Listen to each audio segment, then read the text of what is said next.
کیا امریکہ واقعی کسی نئی آگ میں جل رہا ہے؟ کیا یہ آگ قدرتی ہے یا خدائی انتقام؟ کیا دنیا کی سپر پاور اب ایک مظلوم کی بد دعا کا شکار بننے جا رہی ہے؟ اور یہ بد دعا کس کی ہے؟ اس فلسطینی ماں کی جس کی گود میں کھیلتا بچہ ایک بم دھماکے سے جل کر راکھ ہو گیا، یا اس چھوٹے بچے کی جس نے اپنے باپ کی لاش پر سجدہ کر کے رب سے فریاد کی تھی؟ سوچیے، جنہوں نے کچھ نہیں کیا وہ جل رہے ہیں، اور جنہوں نے ظلم کیا وہ کل جلیں گے۔ نحمدہ ونصلی علی رسولہ الکریم، اما بعد، اعوذ باللہ من الشیطان الرجیم، بسم اللہ الرحمن الرحیم، ولا تحسبن اللہ غافلا عما یعمل الظالمون، صدق اللہ العظیم۔ آج امریکہ کی سرزمین پر آگ بھڑک رہی ہے۔ نیو میکسیکو کی ریاست میں ہزاروں ایکڑ زمین جل کر راکھ ہو گئی، ہزاروں خاندان ہجرت پر مجبور، ایمرجنسی نافذ، لاکھوں ڈالر کا نقصان، اور فضا میں اٹھتا وہ دھواں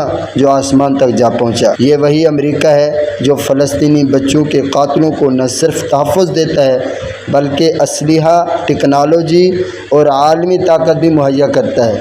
اللہ رب العزت قرآن پاک کے اندر ارشاد فرماتے ہیں، وَلَا تَحْسَبَنَّ اللَّهَ غَافِلًا عَمَّا يَعْمَلُ الظَّالِمُونَ، اور تم ہرگز یہ نہ سمجھو کہ اللہ تبارک و تعالیٰ ان ظالموں کے اعمال سے غافل ہے۔ کیا یہ سب اتفاق ہے یا ایک مظلوم کی آہ ہے جو مسجد اقصیٰ میں سجدے کی حالت میں شہید ہو گیا؟ کیا یہ وہ بد دعا ہے جو ایک بوڑھی فلسطینی عورت نے قید کے اندھیرے میں ہاتھ اٹھا کر دی تھی؟ یقین جانیے، دنیا کے ایوانوں میں اگر انصاف نہ ہو تو پھر قدرت فیصلہ خود کرتی ہے۔ ان ربک لبالمرصاد، یقیناً تیرا رب گھات میں ہے۔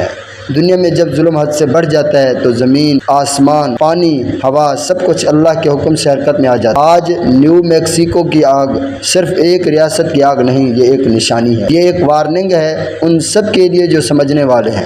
اللہ تبارک و تعالیٰ ظالم کو فوراً نہیں پکڑتا، لیکن جب پکڑتا ہے تو چھوڑتا نہیں۔ یہ آگ ہمیں یاد دلا رہی ہے کہ فلسطینی بچوں کی چیخیں سن لی گئی ہیں، بے گناہ خواتین کی سسکیاں عرش پر پہنچ چکی ہیں، مسجد اقصیٰ کا لہو رنگ لا چکا ہے۔ اللہ تبارک و تعالیٰ سے ہمیشہ خیر کی امید رکھو، وہ وعدے کے خلاف نہیں کرتا۔ ہمیں اپنے ایمان کو تازہ کرنا ہے، ہمیں ظالم کے خلاف آواز بلند کرنی ہے، ہمیں دنیا کو بتانا ہے کہ فلسطین اکیلا نہیں، ہر مسلمان کا دل اس کے ساتھ دھڑکتا ہے۔ اگر آپ چاہتے ہیں کہ حقائق کے ساتھ تجزیے ملیں، قرآن و حدیث کی روشنی میں حالات حاضرہ کو سمجھا جائے اور مظلوموں کی آواز دنیا تک پہنچائی جائے تو ہمارے یوٹیوب چینل راہ صداقت کو سبسکرائب کیجیے۔ یہ صرف ایک چینل نہیں، یہ حق کی صدا ہے، یہ مظلوموں کی آواز ہے، اور یہ آپ کا اپنا چینل ہے راہ صداقت، جہاں سچ، جذبہ اور دین ایک ساتھ بولتے ہیں۔